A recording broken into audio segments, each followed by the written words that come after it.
Good morning बच्चों। Miscellaneous exercise start की थी बेटा हमने मैट्रिक्स मेथड से। मैट्रिक्स कंटिन्यूड एंड डिटरमिनेंट जो मिक्स एक्सरसाइज है मिसलेनियस, उसके 10 क्वेश्चन बेटा मैंने अपलोड कर दिए थे सोल्व करके। अब 11 स्टार्ट करते हैं। देखो इस एक्सरसाइज के अंदर मिक्स क्वेश्चन है बेटा डिटरमिनेंट और मैट्रिक्स मेथड वाली एक्सरसाइज के, ठीक है ना। तो इसमें से बहुत सारे ऐसे क्वेश्चन भी है जो पहले हो चुके 4 पॉइंट, जैसे ये क्वेश्चन 4.2 में हो चुका। तो थोड़ी सी हिंट देकर मैं आगे बढ़ जाता हूँ। इसमें देखो ऐसा है बच्चों, देखो बीटा प्लस गामा है, यहाँ पर अल्फा की कमी है, अल्फा और आ जाए इसके पास तो अल्फा प्लस बीटा गामा हो जाएगा। ऐसा यहाँ पर बीटा आ जाएगा तो सेम ऐसे हो जाएगा, यहाँ पर भी गामा आ जाएगा। तो इस कॉलम के तीनों एलिमेंट क्या हो जाएंगे, सेम। तो need not, we need to add C1 in C3, therefore apply करते बेटा ऑपरेशन, ये ऑपरेशन अप्लाई करते हैं C3 approach to C3 plus C1। तो भाई बच्चों first column as it is alpha beta gamma, second column as it is बेटा alpha square beta square gamma square, और थर्ड कॉलम में क्या है, ये अल्फा ऐड कर देते हैं इसके अंदर, alpha plus beta plus gamma, ठीक है ना। ठीक है, ऐसे यहाँ पर alpha plus beta plus gamma, ठीक है, ऐसे यहाँ पर ये ऐड हो जाएगा alpha plus beta plus gamma. और अब करना क्या है बच्चों, C3 के सभी एलिमेंट हमने सेम कर दिए तो इनको कॉमन लेना। अब हमने taking alpha plus beta plus gamma common from C3 लिख देना ऐसा यहाँ पर, alpha plus beta plus gamma common लेंगे अगर C3 से तो C1 तो एज इट इज रहेगी, C2 एज इट इज रहेगी, और भाई C3 से alpha plus beta plus gamma common लेंगे तो 1 1 1 आ जाएगा यहाँ पर, ठीक है ना। अब देखो ये क्वेश्चन बहुत बार हो लिया बेटा, इसका आंसर आएगा alpha minus beta, beta minus gamma, gamma minus alpha. Operation में बता भी देता हूँ, R1 माइनस R2 कर देना, अल्फा माइनस बीटा कॉमन आ जाएगा, R2 माइनस R3 कर देना, बीटा माइनस गामा कॉमन आ जाएगा, फिर एक्सपेंड कर देना, गामा माइनस अल्फा आ जाएगा। यानी कि ये पूरा सोल्व होकर क्या आएगा, alpha minus beta, beta minus gamma and gamma minus alpha, और स्टार्टिंग में क्या था alpha plus beta plus gamma. तो ये आंसर हो गया बच्चों, ठीक है ना। बड़ा इजी क्वेश्चन है बेटा, पहले हो भी चुका है ये। 12th क्वेश्चन करते हैं बेटा। ये क्वेश्चन भी हमने 4.2 में निपटा दिया था, देखो ठीक है ना, 4.2 एक्सरसाइज में किया था हमने ये। तो यहाँ पर आप इसका मेथड, दो मेथड है फिलहाल इसके, देखो R1 माइनस R2 करो, x माइनस वाई कॉमन आ जाएगा, R2 माइनस R3 करो, y माइनस जेड कॉमन आ जाएगा। दोबारा फिर R1 माइनस R2 करेंगे तो z माइनस एक्स भी कॉमन आ जाएगा, और फिर एक्सपेंड कर देंगे इसको, ठीक है ना। लेकिन सेकंड मेथड जो मैंने 4.2 में भी करवाया था, इस डिटरमिनेंट को सप्लीट कर देते हैं बेटा। सप्लीट किसके अलोंग करते हैं, C3 के अलोंग सप्लीट कर देते हैं इसको, ठीक है ना। तो फर्स्ट जो एलिमेंट है, इनके फर्स्ट जो पार्ट है इसका 1 1 1, ये इस कॉलम में आ जाएगा, और सेकंड जो दूसरा डिटरमिनेंट बनेगा उसमें आएगा। सबसे पहली बात ये है कि पहली दोनों कॉलम एज इट इज लिखनी है आपने, पहली दोनों कॉलम लिखनी है बेटा एज इट इज, ये दोनों कॉलम, ठीक है ना। तीसरी कॉलम में ये चेंज कर देना आपने, px cube, py cube and pz cube, ठीक है ना। अब देखो x इसमें से कॉमन लेंगे, y इसमें से, z इसमें से। First determinant as it is, first determinant को रखेंगे एज इट इज, और सेकंड डिटरमिनेंट में लिख देना बेटा taking x y z common from R1 R2 R3। x y z अगर कॉमन लेंगे इसमें से, देखो यहाँ से x जाएगा तो 1x और एक्स स्क्वायर, और साथ में क्या बचेगा बेटा p, हर जगह बचेगा यहाँ पर C3 में, तो मैं पहले कॉमन ले लेता हूँ, आप अगले स्टेप में कॉमन ले लेना p फ्रॉम C3। तो यहाँ पर y कॉमन निकल गया बेटा यहाँ से, तो यहाँ पर बच गया आपके पास 1y और y स्क्वायर, ठीक है, ऐसे यहाँ पर 1z एंड z स्क्वायर, ठीक है ना। अब करना क्या है, देखो अब इन दोनों डिटरमिनेंट को सेम कर लो आप, इंटरचेंजिंग करके, इंटरचेंजिंग करेंगे। देखो इसको इंटरचेंज कर देता हूं मैं, पहले C1 और C2 को इंटरचेंज कर देता हूं, C1 interchanging by C2 in first determinant, first determinant के अंदर ही मैंने चेंज कर दिया ये, सॉरी इन सेकंड डिटर्मिनेंट। वैसे फर्स्ट में भी चेंज कर सकते हो आप। तो first determinant as it is x Y z x square y square z square 1 1 1। और जो सेकंड डिटर्मिनेंट है बेटा, इसमें मैंने C1 और C2 का इंटरचेंज किया तो बाहर माइनस का साइन आ जाएगा, ठीक है ना। तो यहाँ पर आ जाएगा सेकंड कॉलम तो आ जाएगी फर्स्ट प्लेस पर, और फर्स्ट कॉलम चली जाएगी सेकंड प्लेस पर, और third column as it is, इसमें हमने कोई चेंज किया ही नहीं, ठीक है ना। आया समझ में। ये एक्स स्क्वेयर था बेटा, एक्स क्यूब लिख दिया मैंने, एक्स स्क्वेयर वाई स्क्वेयर और जेड स्क्वेयर था ये, ठीक है ना। अब क्या करना है, दोबारा से C2 C3 को फिर चेंज कर लो, इसको देखते हुए देखो, ठीक है ना। इसको देखते हुए तो C2 C3 को फिर चेंज कर लेते हैं, C2 इंटरचेंजिंग बाई C3। तो ये फर्स्ट तो एज इट इज यहाँ पर x Y z x square y square z square और 1 1 1, और यहाँ पर माइनस माइनस क्या हो जाएगा प्लस, ठीक है ना।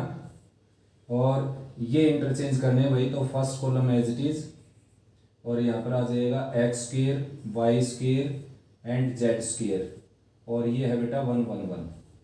अब दोनों डिटर्मिनेंट सेम हो गए, देखो ये दोनों डिटर्मिनेंट क्या आ जाएंगे कॉमन, तो यहाँ पर बच जाएगा 1 plus p x Y Z, और ये कॉमन आ गया यहाँ से, ये बच गया यहाँ से, यानी कि दोनों ही कॉमन आ गए, तो यहाँ पर 1 बच गया, और यहाँ पर पी एक्स वाई जेड, और कॉमन क्या आया था, ये डिटर्मिनेंट कॉमन आया था आपका, ठीक है ना, x square y square z square.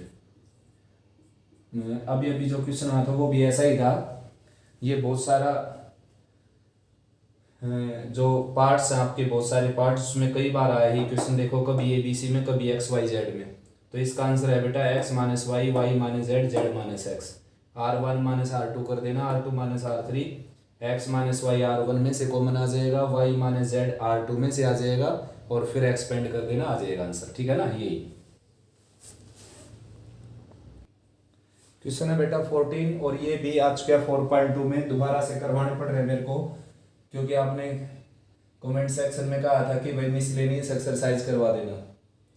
तो भाई बच्चों देखो, राइट में 1 है, हम हमेशा राइट साइड को देखकर ऑपरेशन लगाते हैं बेटा, लेकिन इसमें राइट साइड में देखने की कुछ बात है नहीं, केवल 1 है। तो दूसरी जो चीज़ होती है ऑपरेशन लगाने की वो ही होती है, 2 जीरो बनाने के लिए ऑपरेशन लगाते हैं हम। तो यहाँ पर जीरो कौन बनाएगा, ये यहाँ पर जीरो, यानी कि 1 की हेल्प से दोनों जीरो बना देते हैं। 2 से मल्टीप्लाई करके इसमें से माइनस करेंगे, यहाँ जीरो बन जाएगा। 3 से मल्टीप्लाई करके इसमें से माइनस करेंगे, यहाँ पर जीरो बन जाएगा। तो ये ऑपरेशन लगा देता हूँ बेटा, R2 approach to R2 minus 2 times R1 and R3 approach to R3 minus 3 times R1। तो भाई first row as it is 1 1 plus P and 1 plus P plus Q. तो first row as it is बेटा, इसको 2 से multiply किया, इसमें से minus किया 0, इसको 2 से मल्टीप्लाई किया, इसमें से माइनस किया 1, इसको 2 से मल्टीप्लाई किया, इसमें से माइनस किया 0, इसको 2 से मल्टीप्लाई किया, इसमें से माइनस किया 2, इसको 2 से मल्टीप्लाई किया, इसमें से माइनस किया प्लस पी, और इसको 2 से मल्टीप्लाई करके माइनस किया 0। अब ठीक ऐसे ये ऑपरेशन, इसको 3 से मल्टीप्लाई करके इसमें से माइनस किया 0, इसको 3 से मल्टीप्लाई करके दोनों को इसमें से माइनस किया 3, और इसको 3 से मल्टीप्लाई करके इसको तो 10 माइनस 3 हो जाएगा 7, और भाई 6p माइनस 3p हो जाएगा 3p, और 3q माइनस 3q हो जाएगा 0। ठीक है बेटा, अब इसको एक्सपेंड कर देते हैं, एक्सपेंडिंग अलोंग C1 के अलोंग इसको एक्सपेंड कर देते हैं बच्चों। तो taking 1 leave this row and this column, इन दोनों का प्रोडक्ट हो गया 7 प्लस 3p, ठीक है ना, और माइनस का साइन लगाया, इन दोनों का प्रोडक्ट हो गया 6p plus 3p, 6p plus 3p, ठीक है ना। तो माइनस का साइन अंदर जाएगा, तो 7 plus 3p as it is, और ये हो जाएगा माइनस 6p और माइनस 3p, ये इसे कैंसिल हो गया, और 7 माइनस 6 क्या होगा बच्चों 1। बड़ा इजी क्वेश्चन है बेटा, 2 बार हो चुका है ये, ठीक है ना। देखो बच्चों 15 क्वेश्चन है बेटा, बड़ा अच्छा क्वेश्चन है ये, और 4.2 में ये भी हो चुका है आपका। तो सबसे पहले इसका फार्मूला एक्सपेंड कर देता हूँ मैं। देखो कोस एल्फा कोस delta minus sign alpha sine delta. ठीक है, ऐसे इसका कर देते हैं कोस बीटा कोस delta minus sign beta sine delta. ठीक है, ऐसे इसका कर देते हैं कोस गामा कोस delta minus sign gamma sine delta. ठीक है ना। अब देखो क्या है कि मेरे पास ये है, और भाई अगर इसमें से यही, यानी कि मेरे पास ये इसमें से यही अगर माइनस हो जाए तो यहाँ पर जीरो आ जाएगा। तो ये माइनस कैसे हो, देखो कोस एल्फा मेरे पास कोस डेल्टा से इसको मल्टीप्लाई करके इसमें से माइनस कर दूँ, और साइन डेल्टा से इसको मल्टीप्लाई करके इसमें ऐड कर दूँ, तो अपना आप यहाँ पर जीरो बनता जाएगा। देखो ऑपरेशन क्या लगेगी, C3 अप्रोच टू C3। तो ये तो क्या करना पड़ेगा, यहाँ पर ये प्लस का है तो कोस डेल्टा से मल्टीप्लाई करके और ऐड करना पड़ेगा कोस डेल्टा C2। ठीक है ना, यानी कि C2 को कोस डेल्टा से मल्टीप्लाई करके और ऐड करूंगा, इसको साइन डेल्टा से मल्टीप्लाई करके सब्ट्रैक्ट कर देता हूँ, साइन डेल्टा और C1। ठीक है ना। तो देखो ये first column as it is sine alpha sine beta sine gamma, ये तो एज इट इज भाई। सेकंड भी as it is cos alpha cos beta cos gamma. और थर्ड में क्या है, देखो यहाँ पर क्या हो जाएगा जीरो, यहाँ पर भी जीरो, यहाँ पर भी जीरो। रीजन देखो ये रीजन है, इसको आप करो साइन डेल्टा से मल्टीप्लाई, तो क्या हो जाएगा ये साइन एल्फा साइन डेल्टा, और ऐड करोगे यहाँ पर साइन एल्फा साइन डेल्टा अगर ऐड करेंगे तो ये कट गया ऐसे। इसको कोस डेल्टा से मल्टीप्लाई करके सब्ट्रैक्ट करो, कोस एल्फा ये ऑलरेडी है, कोस डेल्टा से और मल्टीप्लाई करके ऐड कर दिया जीरो। ठीक है, ऐसे यहाँ पर भी ये सारे क्या हो जाएंगे जीरो, और ये सारा किसके इक्वल आ जाएगा जीरो। रीजन बेटा when all elements of a column are zero then determinants will be zero. 16 question जो था बेटा मैट्रिक्स मेथड वाला था, जैसे कि उसकी स्टेटमेंट थी, बच्चों 2/x + 3/y + 10/z = 4, 4/x - 6/y + 5/z = 1, 6/x + 9/y - 20/z = 2। तो इस तरह का क्वेश्चन मैंने करवाया था बेटा। 1/x को a पुट कर लेना, 1/y को b, 1/c को z। ठीक है ना। तो ए बी सी में आपके पास 3 इक्वेशन हो जाएंगे, तीनों को मैट्रिक्स मेथड से सोल्व करो, और लास्ट में जो ए बी सी की वैल्यू उनका रेसिप्रोकल करो, एक्स वाई जेड की वैल्यू आ जाएगी। ठीक है ना। ये क्वेश्चन करते हैं, इसमें लिखा है कि अगर A B C A P में है तो इनमें से आंसर कौन सा होगा, देखो ये बताना हमने। आया समझ में। तो भाई एक तो मैं इसकी ट्रिक बता देता हूं आपको। ट्रिक ये है कि ए बी सी अगर ए पी में है तो बेटा ए बी सी को आप 1 2 3 ले सकते हो। अगर ये MCQ का क्वेश्चन है तो ए की जगह 1 रख दो, बी की जगह 2 रख दो, सी की जगह 3 रख दो। ठीक है ना।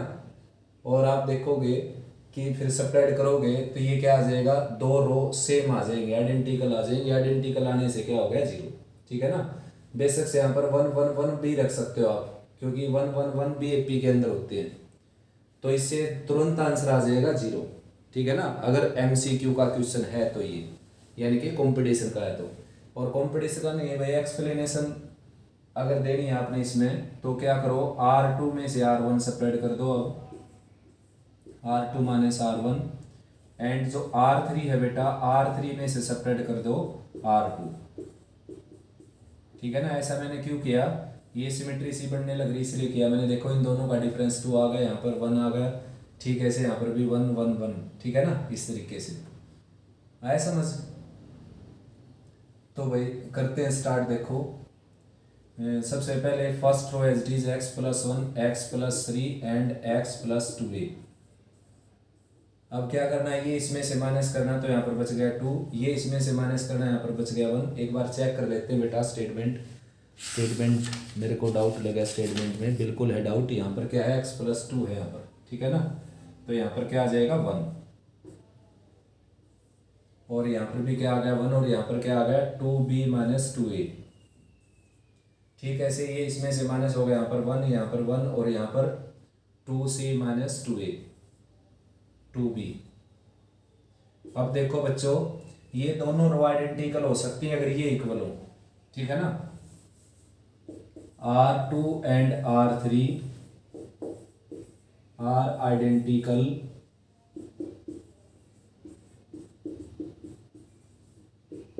इफ आइडेंटिकल हो सकती हैं अगर ये दोनों इक्वल हो, तो 2b माइनस 2a और 2c माइनस 2b, 2 से कैंसिल कर देते हैं, b minus a equal to c minus b, that is if a b c are in a p and which is true.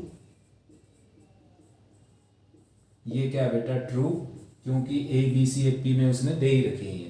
तो इसका मतलब ये दोनों एलिमेंट भी क्या हो गए, सेम, ये भी दोनों सेम, ये भी दोनों सेम, और R2 और R3 क्या हो गए, आइडेंटिकल। आइडेंटिकल हो गई तो क्या होगा, डिटर्मिनेंट 0। 18 क्वेश्चन है बेटा, देखो इसका इनवर्स रिक्वायर्ड है और भाई 4 ऑप्शन दे रखे हैं, तो मैं इसको ट्रिक से करता हूँ। देखो वैसे तो आप इनवर्स निकाल सकते हो भाई, माइनर को फैक्टर एडजॉइंट निकाल कर डिटर्मिनेंट से डिवाइड करके, लेकिन मैं इस क्वेश्चन को करता हूँ ट्रिक से। देखो तो सबसे पहले डिटर्मिनेंट बता दूं मैं आपको, डिटर्मिनेंट आएगा इसका एक्स वाई जेड। ये पहले भी बता रखा है मैंने कि भाई जो डायगोनल मैट्रिक्स होता है उसका डिटर्मिनेंट इनका प्रोडक्ट होता है बेटा, स्केलर का भी डिटर्मिनेंट इनका प्रोडक्ट होता है, आइडेंटिटी का भी डिटर्मिनेंट इनका प्रोडक्ट होता है, समझ गए। अब आगे बात करते हैं एडजॉइंट की, एडजॉइंट ऑफ ए। तो एडजॉइंट ऑफ ए भी बताऊं मैं आपको, देखो ये जो एलिमेंट 0 0 है तो 0 0 ही रहेंगे, इसका जो एडजॉइंट के लिए जो एलिमेंट आएगा इन दोनों का प्रोडक्ट आएगा, इनके वाई जेड, बाकी 0 0, ठीक है ना, यहाँ पर 0। इसका जो एलिमेंट आएगा एडजॉइंट के लिए वो आएगा इसको छोड़कर बाकी इन दोनों डायगोनल का प्रोडक्ट, यानी कि एक्स जेड, और ये 0, ऐसे 0 0। इसका जो एलिमेंट आएगा एडजॉइंट के लिए वो इन दोनों का प्रोडक्ट आएगा, यानी कि एक्स वाई, ठीक है बेटा। ये आ गया आपका एक्स वाई जेड यानी कि एडजॉइंट ऑफ ए। अब निकालना हमने ए इनवर्स, तो ए इनवर्स जैसा आप जानते हो 1 बाई डिटर्मिनेंट ऑफ ए यानी कि एक्स वाई जेड और into adjoint of A, adjoint of A यानी कि वाई जेड 0 0 0 एक्स जेड 0 0 0 और यहाँ पर एक्स वाई, ठीक है ना। तो भाई इसको एक्स वाई जेड से डिवाइड करेंगे सभी को, तो आपका जो आंसर है वो आ जाएगा 1 by x 0 0 0 1 by y 0 0 0 1 by z, ठीक है ना। तो भाई बच्चों अब इसको ऊपर ले जाएंगे हम, देखो ऊपर ले जाने से x की -1 हो गई, 0 0 0 y की -1 और 0 0 0 और z की -1, ठीक है ना। तो ये आ गया आपका ए इनवर्स। बड़ा इजी क्वेश्चन था बेटा, ट्रिक से हो गया बहुत आसानी से।